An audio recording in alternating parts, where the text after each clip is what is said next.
Hello, everybody. Welcome back to American Textbook Reading. I'm Brian Stuart, and in this lesson, we're going over Science Book 3, Lesson 15, the last lesson in the book. And this lesson is talking about sound waves. So this will be interesting, right? In this lesson, you will discover how we hear sound and also how sound can travel. Interesting. Okay, as usual, we start with the vocabulary. So the first word is an interesting, well, it's actually a combination of two words. It's like a phrase. It is sound wave. Now, this is very important. Sound wave is the energy that you hear as sound. And what is a wave? Oh, I just drew waves, right? A wave is like this. This is a wave, actually.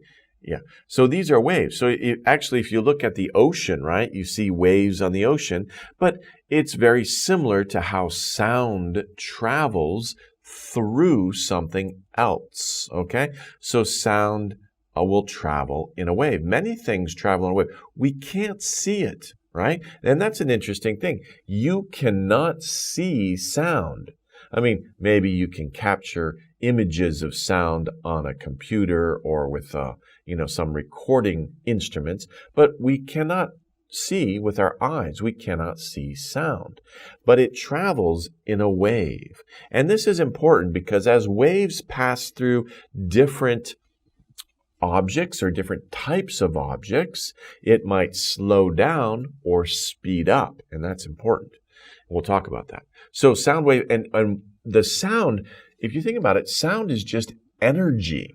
It's energy. Actually, I'm talking to you right now, but how do you hear me? It's because I'm creating energy with my larynx and my mouth and the air that's coming out of my lungs. All those combine to create some energy that you can pick up, and you can distinguish the different sounds that I'm making.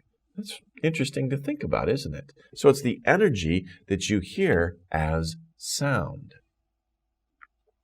Next, we have echo. I'm sure you've had fun, right? Echoes are kind of interesting. They're fun to play with. And echo is a sound that is heard again, right? You hear it again and again and again. Okay, that's an echo after it has reflected off a surface. So, right, that's interesting because we're coming back to the sound wave. So energy traveling as a wave, it hits something, right? And it bounces off and it comes back. So let me just draw arrows showing the direction of the movement, right? So first, this is you. I'm not a very good artist, right? And you're screaming, ah! Right? And the sound, the energy goes like this. It bounces off an object and comes back to your ear. That's an echo. So if you're in the mountains and there are many cliffs, right, you can say, hello. You're hello, hello, hello. That's the echo that is coming back to you. We call that phenomenon an echo. Okay. Vibrate. Vibrate means that an object moves back and forth quickly. It could have a slow vibration, but usually vibrations happen very quickly. For an object to move quickly, fast, backward and forward, or up and down too. It can also have that kind of motion. So for an object to move quickly backward and forward or up and down, it's just moving like this. That means vibrate. And vibrate is a verb. Vibration is a noun. Vibration. So we'll talk about that, of course, in the reading. And it's important to know that word because we're talking about how do you hear sound. We'll come back to vibrate. Okay, next. Tap. Tap is a type of hitting something. Actually, it's in the definition right here. To hit. Hit, when one object collides or comes in contact with another object, that is to hit. Now, there are many kinds of hits, right?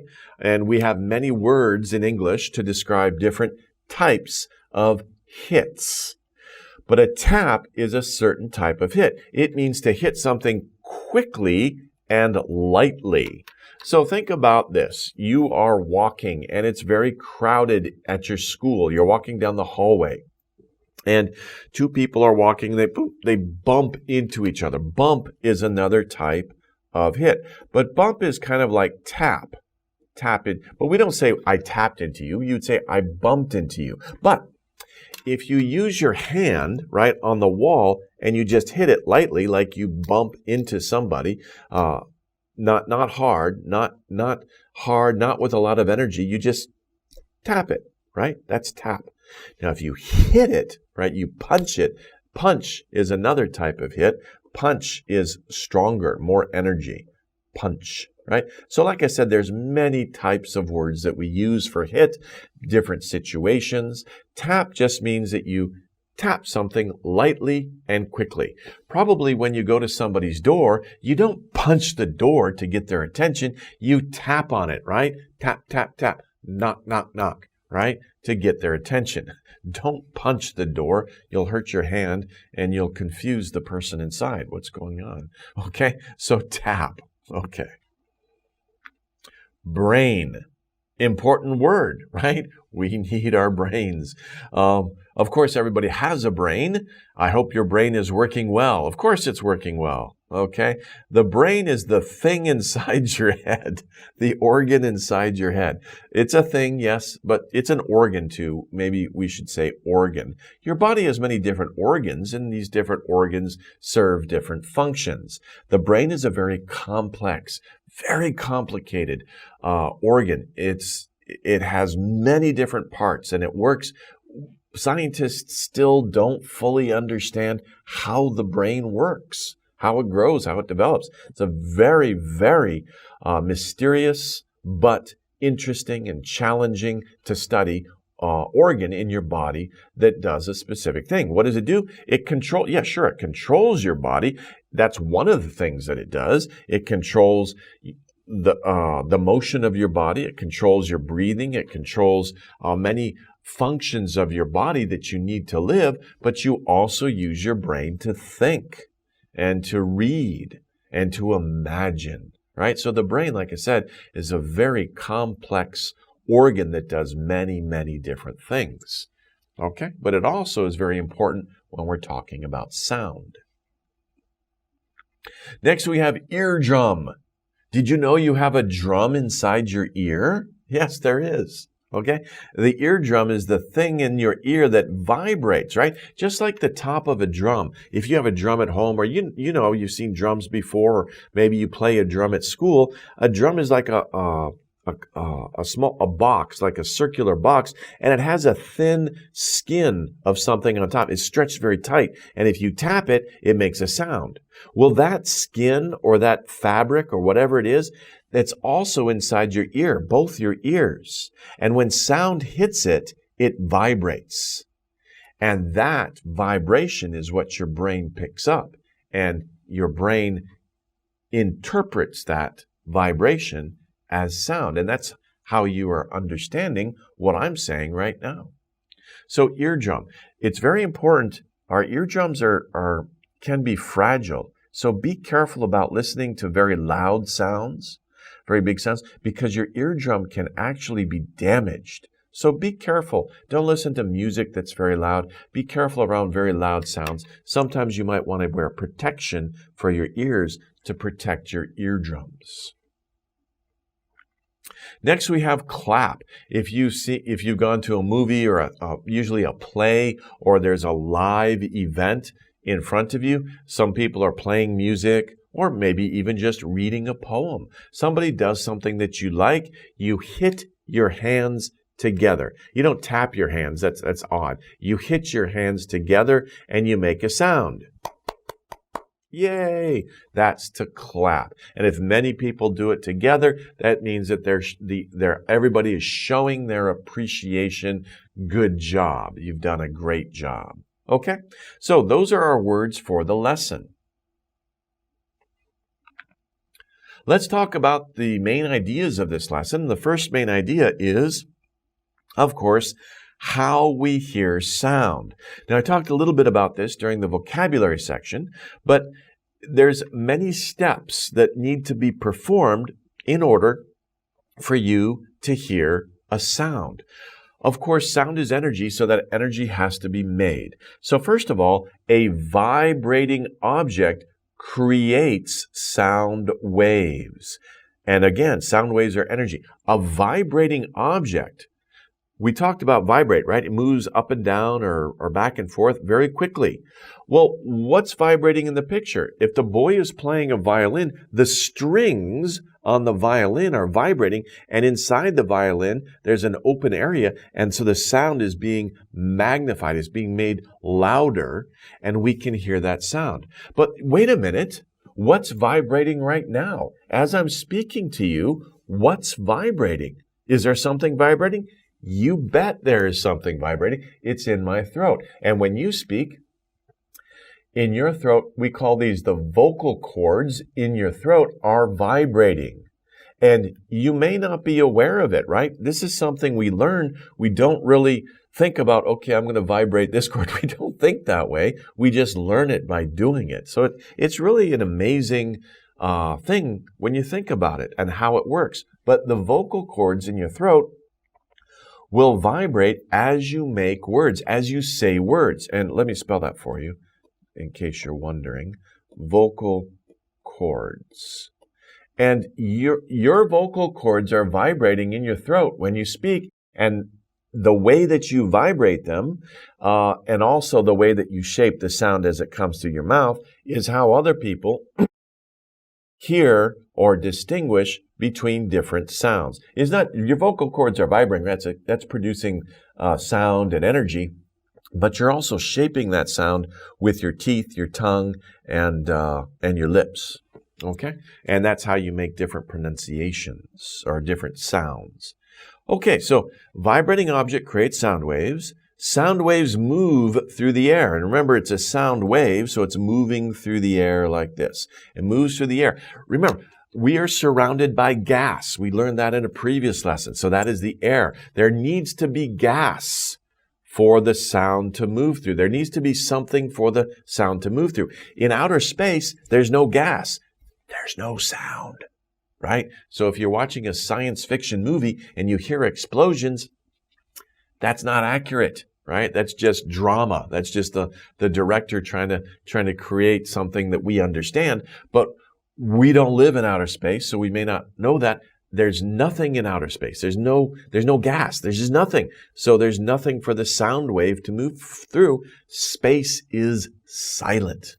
Okay. Anyway, sound waves move through the air. Then, after they move through the air, they reach or they enter your ear, and then they hit your eardrum just inside your ear, and they cause your eardrum to vibrate. So your eardrum will vibrate in different ways depending on what sound is coming to them. Because sound waves will move at different frequencies, right? They could be very long, right? They could be, just kind of like this. Or they could be very, very quick. And those are the different sounds that we hear.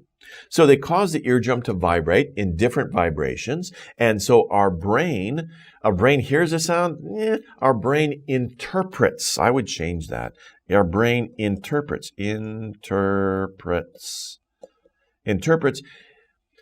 The brain recognizes those signals and changes them into words that your brain can understand. And that's interpretation. So, it's not that the brain hears a sound. That would require the brain to have another ear. No, the ear is already there. The brain just detects that energy and changes that energy. It knows how to change that energy into words. And of course, how do you do that?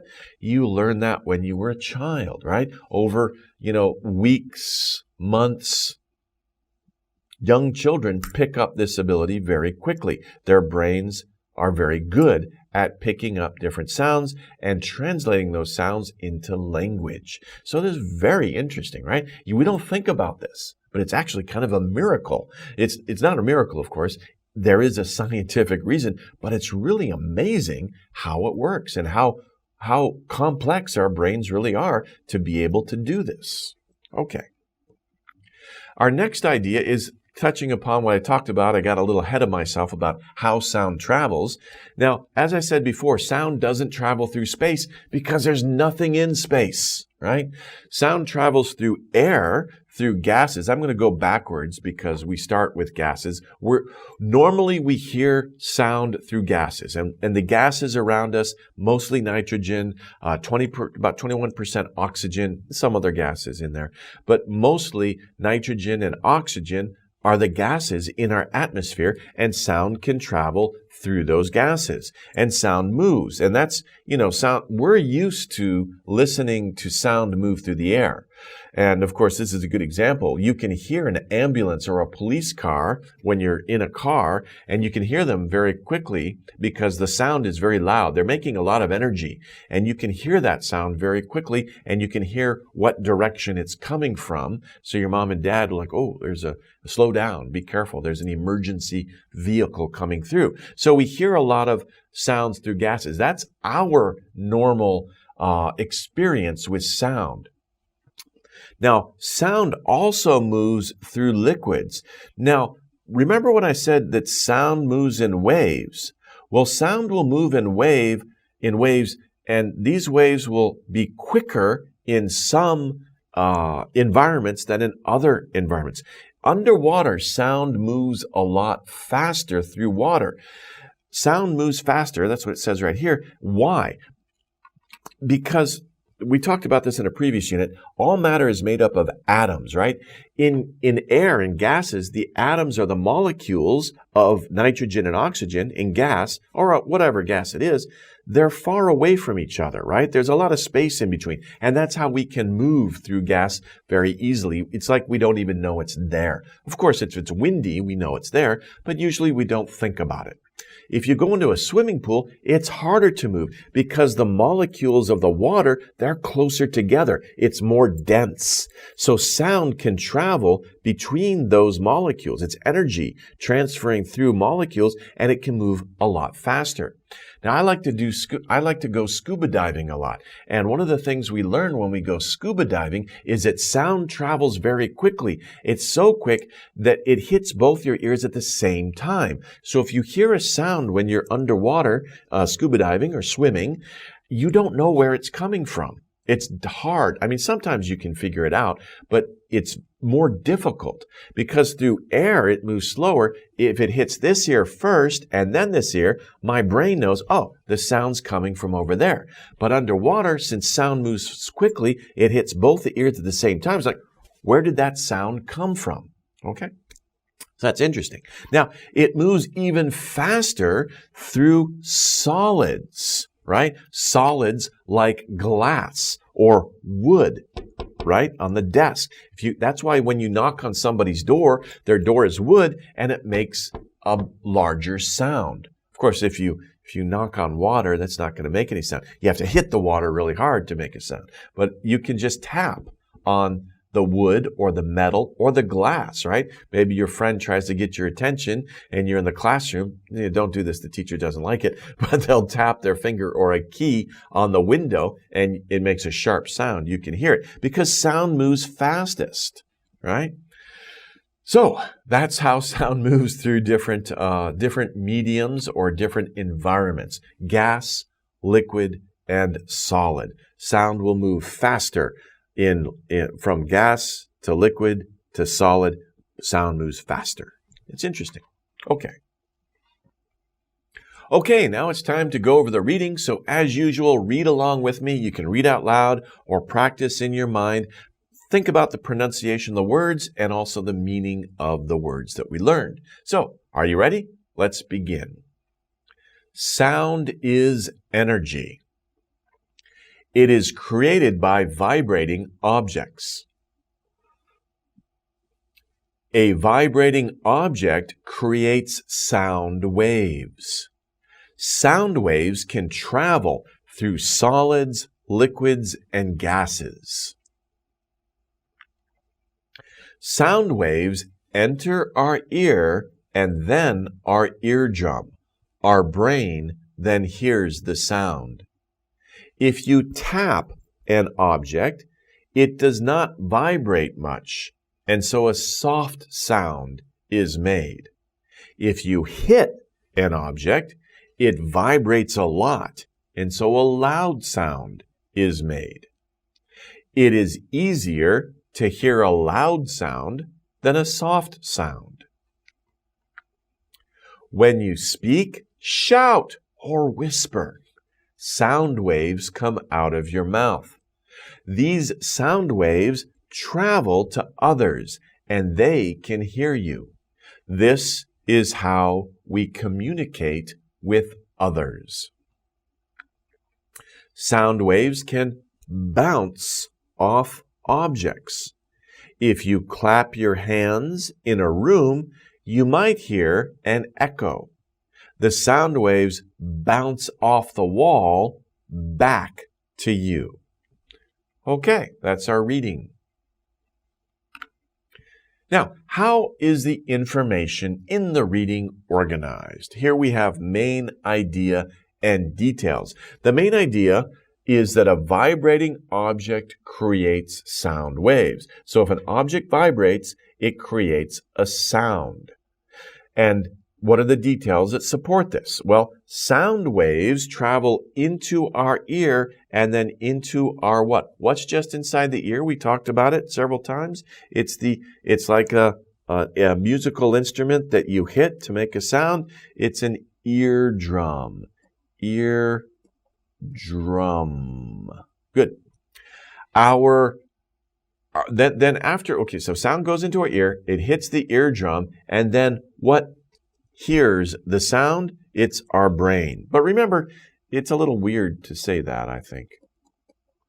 Your brain hears the sound, okay, but the brain decodes the sound. It interprets the sound and tells you what the sounds mean. Okay, when you clap your hands in a room, you might hear a what? Now, making a clapping sound, right? That's kind of a loud sound. It's a sharp sound. So it's a short burst of energy, and that energy goes and hits something, comes back to you, and you hear it as what? As what? Oh, as an echo. Okay. Sorry. Okay. Echo. Okay. You might hear it as an echo. You might hear an echo. So echoes are fun to play with. I'm sorry I played too much. Okay, so next one. If you beep an object, it will not vibrate much. But if you hit it, it will vibrate more. So we talked about this, right? There are many ways to hit something, right? Hit, that's strong, right? But what's a light hit, right? If I just do this, I'm hitting, but it's a very soft hit. And we have a special word for that, and that is to tap. Tap. If you tap an object, that means to hit quickly and lightly. And of course, it's not a lot of energy, so you probably won't hear a sound. If you hit your hands, yes, you hear the clap, you hear the sound. And that's more energy, so you can hear the sound more. Okay, so actually this unit, it's kind of interesting, right? Sound waves. We can't see them, and usually we don't even think about them, right? We just kind of take them for granted. We hear a lot of sounds, but we don't really think about what's going on. And for a long time, people really didn't know how sound was transmitted, right? This is one of the discoveries in the last few hundred years about sound and how it moves, and the fact that it moves at different speeds through different environments. It moves at a different speed through gas and water and solids, and that creates a lot of things that we just kind of know, but we didn't really know why or how it worked. So this just touched upon the ideas of sound, but there's a whole field, right? There's a lot to study about how sound moves and what it is. And if you're interested in this, of course, you could pursue a career into studying these types of things. Okay, so I hope this lesson was good for you. Of course, in this whole book, we've covered over 15 lessons in this book, and I hope you've learned a lot of interesting and amazing things. Science is really cool, isn't it? Because when you study science, you're learning more about the environment around you, how things work, why things are the way they are, and it's actually a very interesting field to get into. Maybe it's a field you want to get into when you get older, and maybe you can make some new discoveries or figure out things that, people took for granted, but now you have a deeper understanding of those things and how they work, and maybe how you can use that knowledge to help other people. So I hope you've enjoyed learning the lessons in this book. And of course, as always, thanks for studying with me. I hope to see you in the next book, Book 4. Maybe we'll see you there. Okay, take care, everybody. See you later.